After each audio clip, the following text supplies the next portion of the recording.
Bueno, buenas tardes a todos. Espero estén muy bien, vayan siguiendo el curso, bueno, con la lectura de los módulos, de los diferentes materiales, los videos, así que, bueno, que estén haciendo como su propio recorrido y su propio proceso a partir de las propuestas de los materiales que les acercamos. Bueno, la idea de hoy vamos a abordar el tema de educación no formal. Esto comprende una diversidad de proyectos, de iniciativas, de herramientas. Es realmente muy diverso el panorama de todas las opciones que aparecen en el marco de lo que podríamos llamar educación no formal. Y bueno, vamos a estar profundizando algunos ejemplos y algunas herramientas que nos parecen útiles para acercarles a ustedes. Bueno, primero, como decía Aristóteles, ¿no?, en relación al ser, y nosotros lo vamos a aplicar en la educación, la educación se dice de muchos modos, tiene que ver con esto que venía planteando al principio. Cuando hablamos de educación, hablamos de modalidades que pueden combinarse, hablamos de tendencias que también a veces se dan combinadas, tendencias de aprendizaje. Bueno, vamos a ver de qué trata todo esto. Por un lado, estuvimos trabajando en las sesiones anteriores, cuando hablamos de los sistemas educativos. Recordarán que hablamos del caso de Finlandia, del caso de Corea del Sur, hablamos algunos ejemplos de Latinoamérica también, de esta combinación entre la enseñanza presencial con tecnología, ¿sí? Acá, retomando a Cristóbal Cobo, un autor, un investigador chileno que actualmente vive en Reino Unido, y que seguramente en algún momento habrán leído, él plantea estos tres escenarios. Por un lado, muchas veces tenemos un escenario en donde tenemos nuevas tecnologías, pero esas nuevas tecnologías aparecen asociadas a viejas pedagogías, ¿sí?, a modelos educativos quizás tradicionales, donde, bueno, sí, introducimos una nueva tecnología, pero de alguna manera es como cambiar algo para que nada cambie, ¿no? Y todo se mantiene más o menos igual. Hay otro escenario en donde podemos pensar que a veces las nuevas tecnologías se incorporan para lo que se llaman mejoras incrementales. ¿Con qué tiene que ver esto? Bueno, muchas veces imágenes en 3D, videos 360, o bueno, recursos, ¿no?, animaciones, recursos como más estéticos, pero esencialmente no impacta esto de manera significativa en el aprendizaje. Y lo que tenemos también es un tercer escenario, que es el más interesante de los tres, en donde la mejora muchas veces está centrada en lo pedagógico o considera en un lugar central a lo pedagógico y a su vez se acompaña de tecnologías, ¿no? Él cuenta una experiencia que están llevando adelante, bueno, él trabaja mucho con la Fundación Ceibal, en Uruguay, donde varias escuelas del sistema educativo abordan un problema de un big challenge, ¿no? O sea, un problema como podría ser la contaminación ambiental o los recursos renovables, y trabajan ese problema, el abordaje de una solución a ese problema desde los diferentes niveles escolares. Entonces, ¿qué se verifica ahí? Bueno, trabajo la idea de aprender con otros, trabajo en colaboración para la resolución de un problema, ¿sí? Y quizás ahí la tecnología se integra, sí, pero lo que más interesa en todo caso, lo que está jugando ahí es el modelo pedagógico que subyace, ¿no? Algo que también venimos hablando en las sesiones previas. Entonces, no es solo la tecnología, sino también el modelo y la concepción educativa que subyace. Y ojo que esto vale tanto para una educación, para una escuela, para la educación formal, como para también nuestras plataformas de e-learning o de educación en línea. Bien, por fuera de ese modelo de educación presencial con tecnología, tenemos un modelo más conocido como e-learning, ¿sí? Y que básicamente una de las características más marcadas que tiene que ver con esto de, a diferencia de lo que ocurre en una clase presencial, donde muchas veces tenemos una respuesta inmediata del docente, bueno, en estos entornos tenemos espacios efectivamente sincrónicos, donde todo transcurre en el mismo momento, pero también tenemos espacios asincrónicos, que son espacios que pueden ser foros, pueden ser materiales que el docente preparó y dejó en línea. No hay, digamos, necesariamente una continuidad o una sincronía entre la presencia el aporte del docente y el proceso del aprendizaje del alumno, ¿sí?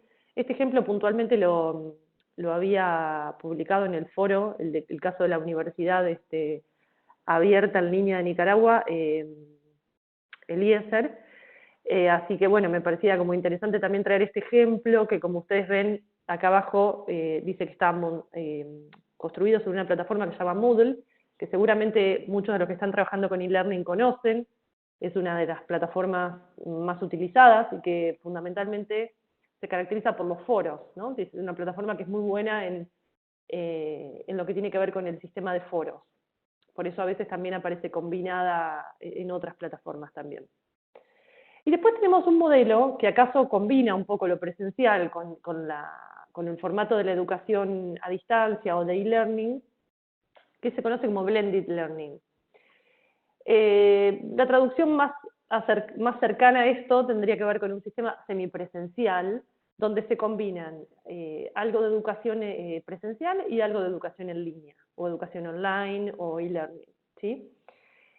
Bueno, esto muchas veces permite aprovechar las ventajas que lógicamente tiene cada una de estas modalidades, ¿sí? Sabemos que la modalidad presencial como ventaja tiene esto de una respuesta inmediata, de poder, digamos, generar cierto conocimiento basado en la experiencia, del intercambio, digamos, cercano con otros, y muchas veces tiene también, como hemos venido planteando, limitaciones que están vinculadas al hecho de que, bueno, requiere estar cerca geográficamente, requiere disponer de un tiempo y un espacio fijo, requiere, bueno, adaptarse a una propuesta que muchas veces no es personalizada al alumno, sino que tiene que ver con la lógica de un grupo, donde los tiempos están marcados, pautados más por el grupo, o la generalidad del grupo.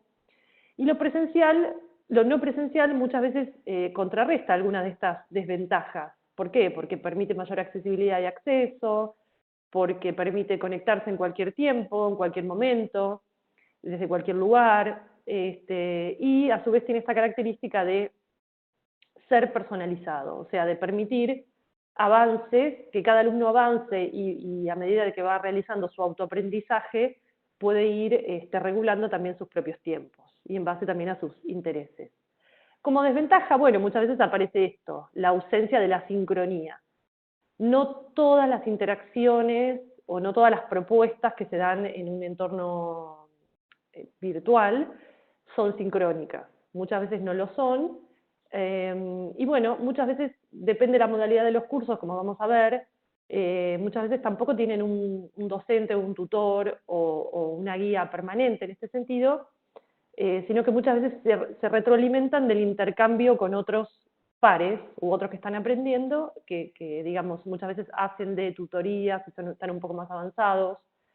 Bien, pero algo que aparece también como a veces una desventaja de la educación virtual es que requiere también una autonomía, ¿no?, por parte del que está cursando ese curso, bueno, de tener una continuidad en el tiempo, de sostener, ¿no?, el espacio. Vamos a ver algunas características que tiene el aprendizaje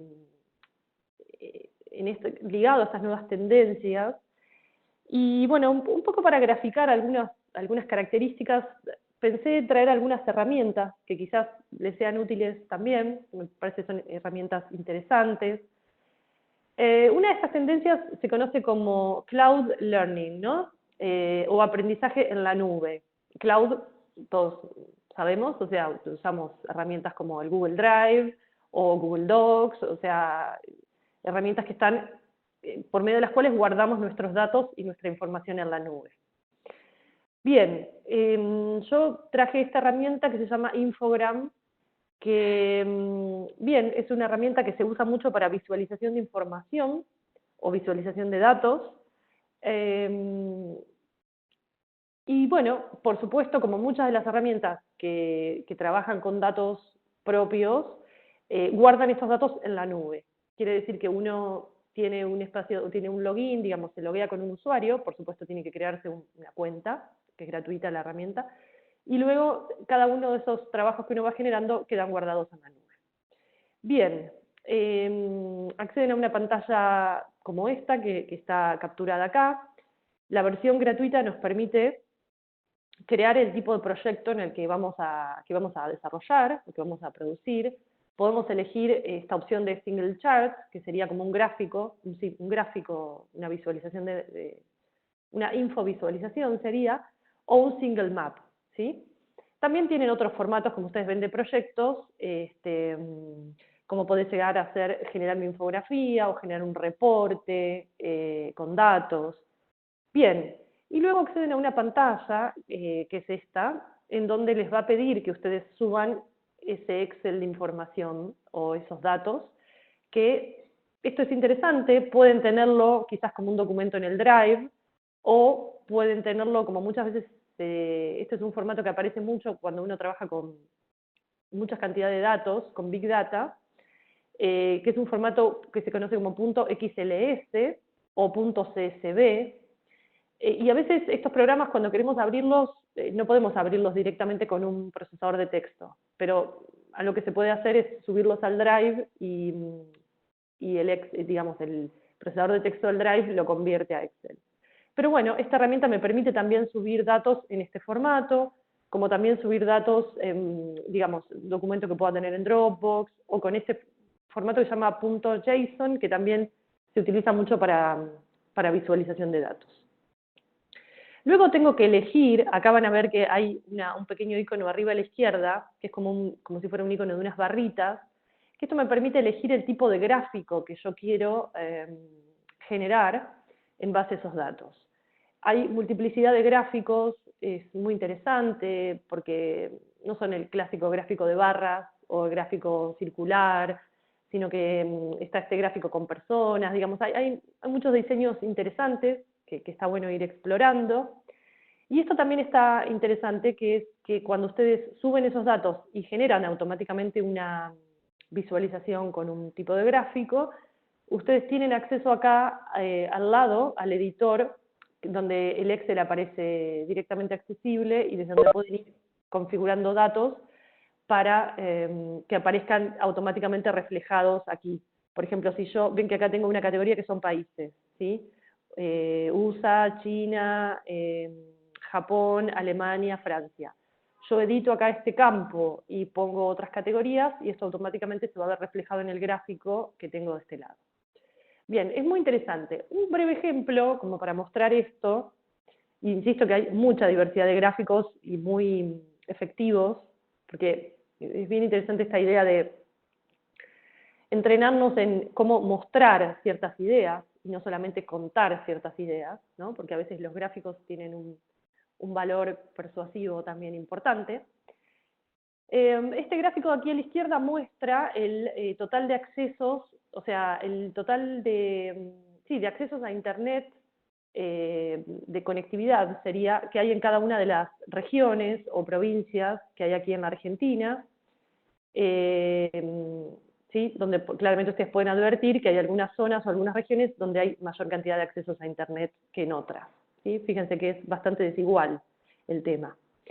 De este lado tengo un gráfico que es bastante más interesante, que lo que hace es mostrar, son las mismas provincias o las mismas regiones que aparecen aquí, aparecen de este otro lado, y aquí lo que me muestra es del total de conexiones que tiene cada uno de estos lugares, qué porcentaje, qué velocidad de conexión tienen, ¿sí? Entonces, vamos a ver que, por ejemplo, el amarillo, que es entre 1 y 6 megapíxeles por segundo, megabytes por segundo, digamos, este es un tipo de conectividad bastante frecuente o dominante por sobre otros tipos de conectividad que acá están graficados en sus respectivas velocidades, ¿no? Pero fíjense, este gráfico de cómo se componen cada una de esas unidades es bastante interesante. Bien, así como decíamos, la primera tendencia tiene que ver con esto del cloud learning o del aprendizaje en la nube. La segunda tiene que ver con el mobile learning o la idea del aprendizaje móvil. y esto lógicamente tiene que ver con poder incluir nuestras tabletas, nuestros celulares y los diferentes dispositivos que nos permiten acceder desde todo lugar y a todo tiempo, en algún sentido, a los contenidos. Esta segunda herramienta se llama Mentimeter, la recomiendo mucho para si en algún momento tienen que dar una conferencia, una charla, o bueno, están trabajando en sus equipos de trabajo y quieren de repente plantear una idea y quieren generar alguna interacción en donde cada uno de los que están presentes en una reunión pueda aportar su punto de vista, pueda dar su punto de vista, pueda dar su comentario. Entonces pueden hacerse este tipo de gráficos donde hay opciones multiple choice, o sea, opciones preconfiguradas, o también pueden hacer la clásica nube de palabras, donde cada uno va aportando una palabra propia, ¿sí? Por ejemplo, esta era la nube de palabras de la semana pasada, pero por ejemplo, yo podría preguntar, porque acá tengo donde dice Word Cloud, puedo editar la pregunta y puedo escribir acá qué tipo de pregunta quiero que se responda. Entonces, por ejemplo, digo, bueno, ¿cuáles les parecen que son los valores o las finalidades más importantes de incluir la tecnología en educación? Y establezco cuántas opciones puede poner cada uno de los que va a ingresar a esta plataforma, cuántas palabras quiero que sugiera esa persona.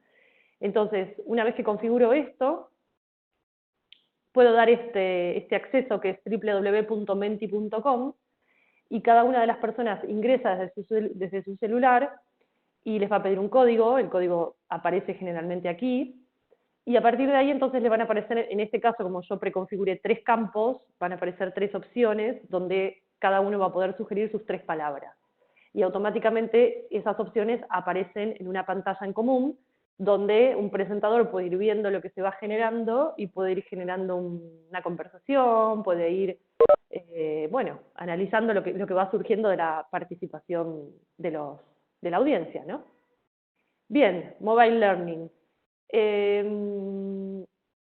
Cuando hablamos de aprendizaje personalizado, que es otra de las tendencias, hay una sigla muy famosa que es PLE, ¿no? Personalized Learning Environment, entornos de aprendizaje personalizados. Aparecen estos ejemplos de los MOOC, ¿no? Que también son las siglas, hoy tenemos muchas siglas en inglés, disculpen. La M de masivos, open, abiertos, online, en línea, y cursos, ¿sí? Bueno, quizás no es nada nuevo porque han participado de algunos de estos cursos ya, porque he visto que hay proyectos de generar sus propios MOOCs. Estuve viendo ahí en el ministerio que hay unos proyectos muy interesantes en este sentido. Bueno, quizás en un futuro, cuando termine este curso, quieran lanzar sus propios cursos, abrir sus propios cursos, y bueno, pueden utilizar diferentes herramientas que hay disponibles, plataformas. Una de las más conocidas y las más exitosas es Coursera. Como ustedes saben, hay varias universidades americanas que están poniendo en línea sus contenidos en Coursera, el MIT, Harvard y, bueno, varias más. Duolingo es una plataforma que se utiliza mucho para aprender idiomas, así como Coursera, edX o Udemy también son 2 plataformas muy utilizadas. Si quieren aprender un poco de programación o de tecnología, pueden ver también algunos de los cursos que hay en esta plataforma Platzi. ¿Cuál es la idea de los MOOCs, a diferencia de un curso tradicional, como los que veíamos anteriormente? En un MOOC no necesariamente, digamos, hay un docente, por ejemplo, hay alguien que pueda responder a algunas dudas o comentarios, sino que en general apelan a esta idea de que a partir de la interacción con otros pares o con otros colegas, se pueden ir generando esas redes de intercambio y de aprendizaje de manera emergente, digamos, o sea, no prever la figura de un docente, aunque en muchos casos, en Coursera, ustedes van a encontrarse con un montón de cursos que tienen algo así como la figura de un tutor, que quizás es un alumno que hizo previamente este curso y que tuvo un buen ranking porque tal vez, bueno, participaba mucho en los foros o contestaba muchas preguntas y entonces le dan como una categoría de tutor y queda un poco como mentor del curso y bueno, puede ayudar a resolver dudas o consultas a otros participantes. Bien. Aparece también, van a leer en el módulo, que esto tiene que ver también con... La P no siempre está traducido como personalizado, aparece una idea de pervasive. Pervasive tiene que ver con como la idea de que lo impregna todo, de que está presente en múltiples dispositivos o formatos, y eso tiene que ver también con que los MOOCs muchas veces integran redes sociales, o en todo caso hay propuestas. Pueden ver algunas, por ejemplo, en el portal de Colombia que estábamos circulando el otro día, Colombia Aprende tiene un campus con también varias opciones de cursos en donde están integradas las redes sociales. Entonces se puede leer lo que se está generando en Twitter dentro de la misma plataforma del campus donde se desarrollan los cursos, ¿no? Bien, otra categoría que es un poco bastante, alude un poco a esta idea de aprender desde diferentes lugares y de manera permanente, tiene que ver con la ubicuidad, el aprendizaje ubicuo, y claramente esto remite directamente a los celulares, y a los recursos en la nube, y a todo lo que para nosotros es bastante natural hoy en día, pero bueno, hace una década atrás era absolutamente nuevo. Y aquí una herramienta que bastante semejante a esta que comentaba recién de Mentimeter, es esta otra herramienta que se llama Kahoot, también muy accesible, con 2 clics pueden crear rápidamente una encuesta, un relevamiento, algo que les permita a ustedes empezar una reunión o empezar un tema, o bueno, sondear algunas posiciones sobre algunos temas que sean más controversiales.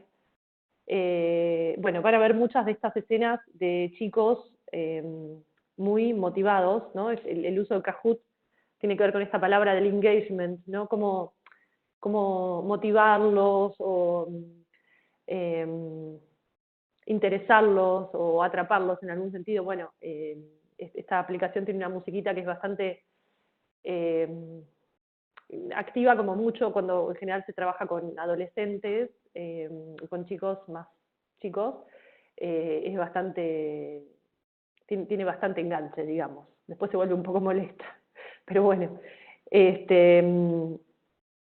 Traía también este ejemplo que también había aportado, creo que Eliezer en el foro, respecto de, bueno, este proyecto de poner, por ejemplo, los libros de textos en una aplicación, desde la cual se pueden bajar en el celular, ¿no? Esta idea responde a lo mismo, esta idea de aprendizaje ubicuo, con recursos en la nube. Hay un concepto que se utiliza mucho cuando uno genera este tipo de materiales, que es el concepto de lo que es, en español sería como responsivo o responsive, que tiene que ver con que un contenido pueda ser leído en diferentes formatos y el contenido se adapte a cada uno de esos formatos. Porque bueno, como ustedes saben, no es lo mismo ver un libro en la web desde una página que en el celular, ¿no? Entonces, tiene que haber ahí un proceso, ese recurso tiene que estar hecho de tal manera que pueda adaptarse a cada uno de esos formatos. Y entonces si yo lo leo en una tablet, o lo leo en un celular, o lo leo en la computadora, bueno, lo pueda ver como hecho para ese dispositivo. Entonces, bueno, estos son como conceptos interesantes también cuando uno empieza a generar este tipo de recursos. Bien, otra tendencia, una de las últimas tendencias de aprendizaje tiene que ver con esto del aprendizaje más transformador o con mayor significado. Y ahí pensé en la idea de traer también esta herramienta que me parece poderosísima para trabajar con datos que muchas veces están en línea y para trabajar con visualización de información. Esta herramienta se llama Gapminder. Pueden leer aquí el nombre, Gapminder. Es un desarrollo de un profesor sueco que se llamaba Hans Rosling.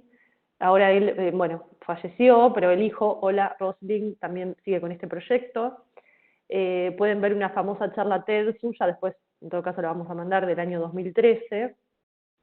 Y bueno, él le interesaba mucho estas cuestiones de lo que él llamaba como cierta ignorancia en el mundo sobre temas globales, ¿no? Y decía que muchas veces sabemos bastante poco sobre cómo determinado problema se da en el mundo, ¿no? Porque muchas veces tendemos a verlo con el sesgo o con la impronta de lo local y nos perdemos como de vista lo que es la situación global. Entonces él desarrolló este software que toma datos, muchos de los datos que hay, estadísticos que hay disponibles online, de diferentes organismos, y que permite ver gráficamente, porque justamente la idea es que la visualización permite comprender rápidamente información que si no sería muy difícil de abordar. Entonces este gráfico tiene un eje, por ejemplo en este caso permite ver el ingreso en el eje X, el nivel de ingreso, y en el eje Y tiene la expectativa de vida. Y acá, bueno, esto es una imagen, pero si ustedes lo ven online y ponen play, esto es lo que muestra es la evolución en el tiempo, el comportamiento de estas dos variables, como el ingreso fue generando mayor expectativa de vida a medida que fue aumentando o disminuyendo en diferentes momentos en la progresión histórica, ¿no? Y ustedes acá van a ver que son como burbujitas y cada una de estas responde a una región geográfica diferente. Tenemos Asia, que es el rosa o el fucsia, tenemos América y Latinoamérica es el color verde, África es el celeste, bien, después acá tenemos esta zona, sí, este otro agrupamiento, digamos, amarillo, ¿no? Que es Europa, bueno. Entonces, lo que pueden ir viendo es como la evolución en el tiempo del comportamiento de estas variables. Y, por ejemplo, pueden también configurar esto para que muestre otro tipo de datos. Entonces, en vez del ingreso, yo podría ver, por ejemplo, fíjense la cantidad de variables que tiene, podría elegir ver la infraestructura, y dentro de la infraestructura podría ver la infraestructura de comunicación, y podría ver cuántos suscriptores a banda ancha hay, por ejemplo, en el mundo, y cómo eso va evolucionando, por supuesto, el año 90, 93, 95, en adelante, cómo los países se fueron moviendo en relación a esta variable. O podría ver, por ejemplo, educación, y dentro de educación, fíjense que tienen también muchísimas variables, tienen desde el costo de lo que cada país invierte, hasta esto de school enrollment, ¿no? Como la continuidad dentro del sistema educativo, o la alfabetización. Fíjense, el literacy tiene a su vez subdivisiones. Estos son como subcarpetas que se van abriendo y que permiten elegir variables más específicas, ¿no? Entonces pueden elegir alfabetización de adultos, o pueden hacer un corte que tenga que ver con género y ver en las mujeres o en los hombres, o pueden ver en los jóvenes. Bueno, es una herramienta realmente poderosísima para trabajar, para pensar. Aquí también vuelvo un poquito atrás, porque pueden incluso elegir ver solo una zona del mapa, o ver determinados países, y no ver todo el mapa. Bueno, tiene muchas opciones y es una herramienta de software libre, digamos, que está disponible, abierta, para ser utilizada y para ser incluida en proyectos que, insisto, es muy sorprendente cuando uno empieza a usar esta herramienta lo que se puede lograr. Ofrece, como veíamos, este tipo de gráfico, o también gráficos de líneas, gráficos de barras o geolocalizados, permite ver también algunas cuestiones, o este tipo de gráfico de mostrar la distribución de esta otra manera, en vez de esta, digamos, uno puede elegir diferentes tipos de visualización. Y la verdad que recomiendo mucho meterse en el mundo Gapminder y explorar algunas opciones que son muy interesantes. Bueno, una tendencia, yo diría última tendencia porque ya estamos en tiempo, que van a leer también tiene que ver con esto de la gamificación, ¿no? O de la ludificación también, llamado. ¿Tiene que ver con usar videojuegos? No necesariamente. O sea, tiene que ver con algo que uno criticaría un poco del uso de los videojuegos, que tiene que ver con que esta idea de la gratificación inmediata, ¿no? De que se va avanzando y que hay recompensa por cada acción, vieron algo que es bastante cuestionado en general. No, no necesariamente. O sea, la ludificación tiene que ver con incorporar elementos del juego que preexisten en los videojuegos, son los juegos, y que permiten muchas veces ponernos en juego en un diseño de una actividad o de un material, de manera tal de que resulte más atractivo, más motivante. ¿Y con qué tiene que ver el juego? ¿Qué es esto de las características del juego? Bueno, muchas veces la lógica del juego tiene que ver con la lógica de plantear un desafío y, por ejemplo, en algunos casos apelar a la competencia o en otros casos apelar a la colaboración, depende del tipo de estrategia o el tipo de actividad que se plantee. Incluso pueden apelarse a las dos, combinar momentos donde hay un momento más de competencia con otros y hay un momento más de colaboración para lograr un objetivo. La lógica del juego tiene que ver también con esto de la inmersión, ¿no? También en algunos casos se llama simulación, ¿no? Como ponerse en los pies del otro o ponerse en el lugar del otro. Esta es una estrategia que también genera mucha motivación y mucho involucramiento en general. La idea de la actuación, ¿no? También, no solo inmersión, sino también participación o actuación. En fin, y hay diferentes elementos, ustedes pueden verlo también a esto en el módulo más detallado, diferentes lógicas y narrativas que vienen de los juegos y que en la medida que los incorporamos a nuestras propuestas o actividades, resultan mucho más efectivos y atractivos. Así que bueno, yo dejaría por acá, quisiera ver si hay alguna pregunta. No hay preguntas. Muy bien, bueno, estamos entonces por finalizado este encuentro. Bueno, que estén muy bien y hasta la semana que viene que los veré desde Uruguay. Chau, chau.